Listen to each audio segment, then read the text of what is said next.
Hi guys, how are you today? I'm Ash, and this week I felt like doing something a little different because first of all, I'm a little bored of my own videos, and second of all, I got a little frustrated with the gap between where I am right now and where I want to be. So I decided the best thing to do is follow a few tutorials. So this week I'm going to do Kelogloops wave tutorial, but with a little twist.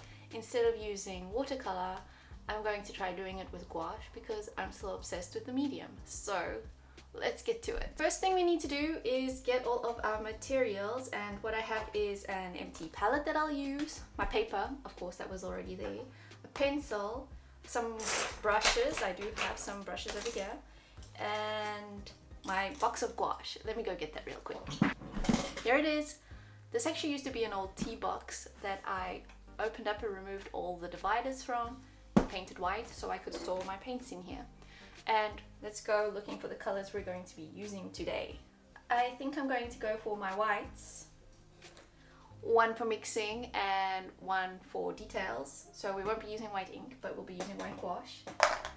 What else? I think for the darker blue I will use my Prussian blue, and I'll probably mix it with some white to go for a lighter blue. I think I might mix cerulean blue with a little bit of pale green for a more turquoisey color later, and then I will use yellow ochre for the third one. I think those will be my colors. We'll see how that goes. Okay, alright, back to serious business. In the meantime, I've also mixed my colors. As you know, I took the Prussian blue and it turned out that that was actually really vibrant. And if you have a look at the tutorial, you'll see that they're not so vibrant. So what I did was add a little bit of an orangey color, which is actually called vermilion red, to tone that down a bit. So in the first one, we're going to do a gradient, but because we're doing it with gouache, what I've done is I've mixed some of my color with white to make the light one, and I have the dark one. And I think what I'm going to do is put the dark at the top, put the light at the bottom, and then try and blend it in the middle. Let's get on with this mess.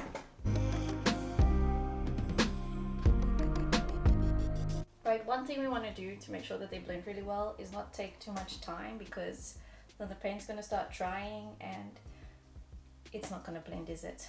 I feel like I'm definitely going to fail if I start racing against the clock.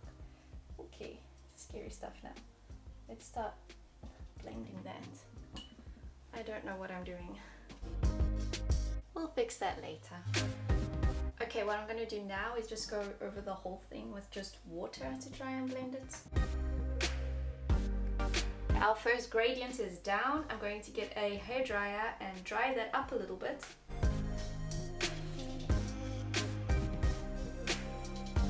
Okay, so now the next step is to go in with our pencil and sketch out some wavy lines. Got my pencil, let's do this. Alright, next step.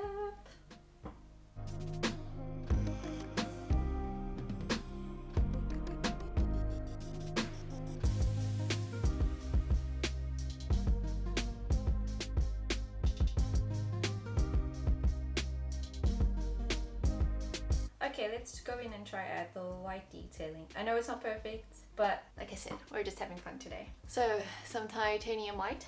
Let's use this.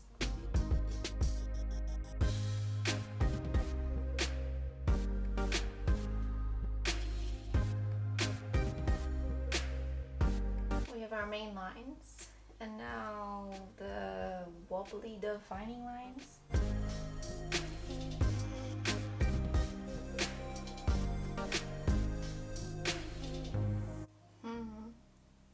Still don't know what I'm doing.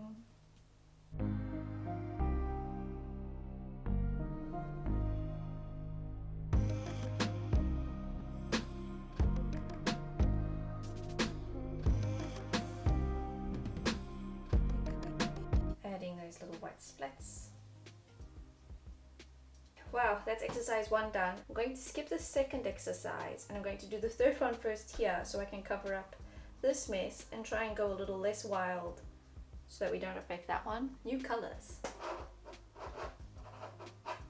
I think we'll start the same way. We'll just add all the colors and then try and blend them out. And start adding some of this up here. Eesh, what's happening? We'll just add some of the dark at the top.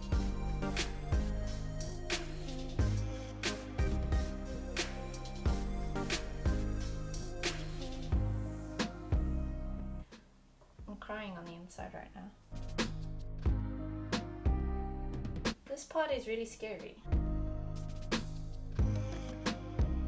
Okay guys, I took a hydration break and I tried to fix a little bit of the way my picture was flowing, and now I'm going to sketch in the waves and do the same thing here that I did there. Let's see how that goes.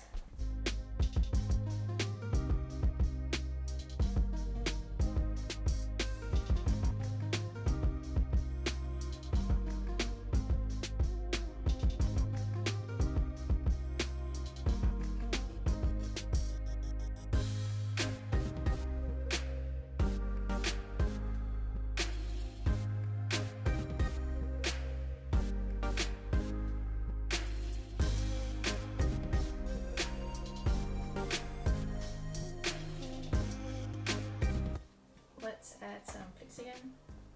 And in the video he has little boats that he masked off with masking tape, but since we're using gouache we can just paint them in on top. So I'm going to do the shadowy outlines first with our dark blue color, and then I'll add the white on top, and then I'll add some color to that. Does that make sense? We'll see if it works.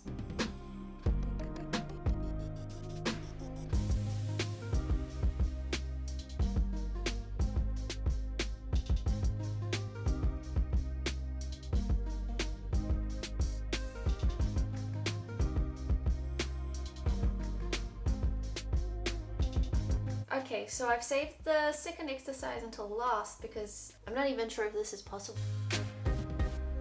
Kinda worked, I guess.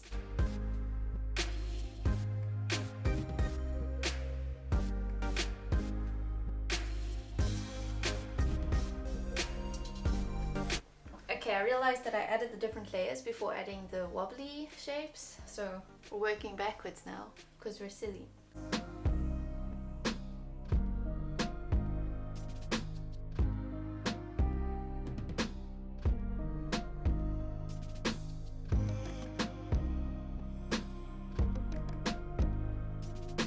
It's dry.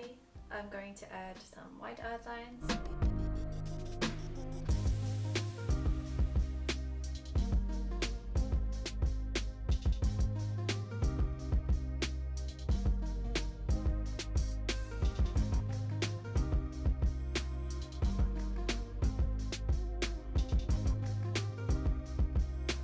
Okay guys, well that brings us to the end of our experiments. I think these two really came out well. I actually think this one is my favorite. I got a little crazy with the squiggly lines because I felt like they defined this area a little better. And at the end of the day, the gradient actually came out quite well. And these two also really worked well with the gouache. I didn't have a lot of faith in this one, which is probably also why I still don't feel like it came out very well. It's definitely a technique that's more suited to watercolor. But yeah, I had fun. And if you want to give this a go, then definitely go and watch Kelogloops' video. Try it with watercolor. Try it with gouache if you're crazy like me. And have fun. If you like this video, then give it a thumbs up. And if you'd like to see more in the future, then feel free to leave a suggestion down below of any tutorials you think I should try and fail horribly at. And I'll see you next week.